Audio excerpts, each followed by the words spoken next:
ओम शांती. श्रीराम नवमीच्या आपल्या सगळ्यांना मनापासून हार्दिक शुभेच्छा.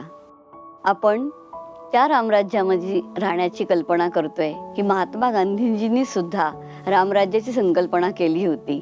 ज्या रामराज्यासाठी गायन केलं जातं, राम राजा राम प्रजा जे दाता धर्म का उपकार. जे रामराज्य आजही लोकांना हवं आहे, म्हणजे तिथे किती सुबत्ता, समृद्धी, पारस्परिक सौख्य असणारे, की आजही व्यक्तीला रामराज्यच हवं आहे. आणि अशा रामराज्याची कल्पना जेव्हा आपण करतो तेव्हा आपल्याला कोण आठवतं, तर सर्व मर्यादांनी युक्त अशा श्रीरामांची आठवण आपल्याला येते, की ज्यांनी आपल्या पित्यासाठी त्याग केला. आज्ञाकारी पुत्राचं जे काही कर्तव्य होतं ते त्यांनी केलं. मात पित्याच्या वचनासाठी प्रतिबद्ध असणारा एक श्रेष्ठ पुत्र असतील तर ते श्रीराम आहे. अशा अनेक संबंधांनी जेव्हा त्यांनी आपलं जीवन लोकांसमोर ठेवलंय, तेव्हा त्या प्रत्येक संबंधांमध्ये त्यांच्याकडे आपल्याला त्याग, तपस्या, न्याय आणि आज्ञाकारिता ह्या गुणांची आपण त्यांच्याकडनं शिकवण घेऊ शकतो.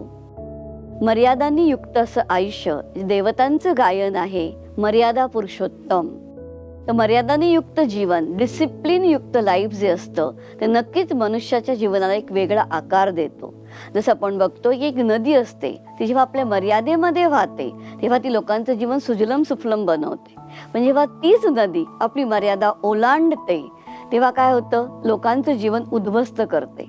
त्याचप्रमाणे आयुष्यामध्ये जेव्हा आपण वेल डिसिप्लिन राहतो, मर्यादांनी युक्त राहतो, तेव्हा आपलं जीवन श्रेष्ठ बनतं, तेव्हा आपण अनेकांसाठी सहयोगी बनतो. परंतु आज आपण बघतो की व्यक्तीला मर्यादा नको असतात किंवा शिस्त नको असतं. त्यांना वाटतं की ते आपल्यावरती असलेलं बंधन आहे, पण त्या बंधनामध्येच कितीतरी वेळा आपला फायदा असतो. कारण का जेव्हा आपण एका मर्यादेमध्ये राहतो, जे मर्यादा आपल्या स्वतःला हवीहवीशी वाटते, ज्या मर्यादेमध्ये आपल्याला सेफ्टी आहे, ज्या मर्यादेमध्ये आपली उन्नती आहे, अशी मर्यादा नक्की असणं गरजेचं आहे. आणि म्हणून जसं श्रीरामांनी मर्यादा पुरुषोत्तम म्हणून आपल्याला एक आदर्श घालून दिलेला आहे, तसं ह्या श्रीरामनवमीच्या निमित्तानं आपणही शिकूया की एका नदीप्रमाणे आपण डिसिप्लिन लाईफ जगूया, किंवा श्रीरामांसारखं आपणही मर्यादा पुरुषोत्तम बनण्याचं जे श्रेष्ठ संकल्प आहे तो आपल्या जीवनामध्ये आपण घेऊया. कारण का असा पुत्र मिळणं म्हणजेच रामराज्य आहे असं म्हटलं जातं. हे काही रामराज्य आहे का, इतका आज्ञाकारी पुत्र मिळावा किंवा वडिलांच्या वचनासाठी स्वतःचं जीवन सर्वस्व अर्पण करावं, हे काही रामराज्य आहे का, असंच लोक कॉमनमध्ये म्हणतात. कारण का त्यांना माहिती आहे की असं गुणवान आणि असं चरित्रवान व्यक्ती फक्त रामराज्यामध्ये असू शकते. आणि असं जर आपल्याला रामराज्य आणायचं असेल तर आपल्या प्रत्येकाला चरित्रवान बनणं गरजेचं आहे किंवा गुणवान बनणं गरजेचं आहे. तर श्रीरामांप्रती अनेक भावना लोकांच्या मनामध्ये, श्रेष्ठ भावना आहेत. आणि आजच आपण बघतो की इतकं चांगलं अयोध्येला सुंदर मंदिर बांधलेलं आहे. वेगवेगळ्या श्रीरामांची प्रतिकृती त्या मंदिरामध्ये उभारल्या जाणार आहेत. बाल्य अवस्था, तरुण अवस्था आणि एकदम मर्यादांनी युक्त असं आयुष्य, म्हणजे मनुष्याच्या जीवनामध्ये जे 3 फेजेस मुख्य आहेत, त्याचप्रमाणे श्रीरामांच्या आयुष्यामधल्या ज्या 3 स्टेजेस आहेत त्या 3 स्थिती त्या मंदिरामध्ये दाखवल्या जाणार आहेत. म्हणजे नक्कीच त्या कालावधीनुसार ते गुणधर्म मनुष्याच्या जीवनामध्ये येणं गरजेचं आहे. आणि जसं जसं व्यक्ती मोठी होते, तिच्यामध्ये ज्ञान येतं, परिपक्वता येते, तसं तसं तिला जीवनाचा अर्थ कळायला लागतो आणि तसं तसं ती जीवनामध्ये अनेक गुणशक्तींचा अंगीकार करायला शिकते. असं आपणही ह्या सगळ्या गोष्टी शिकल्या पाहिजेत की हळूहळू काय पण मर्यादा आपल्या जीवनामध्ये आपण आणल्या पाहिजेत. श्रीरामांचं जसं आपण नाव घेतो तर अनेक प्रकारचे राम गायले जातात. एक म्हणतात की एक मी आत्मा राम आहे, प्रत्येकाच्या स्वतःमध्ये एक आपला आत्मा चैतन्यामध्ये निवास करतो, त्याला आत्माराम असं म्हटलं जातं.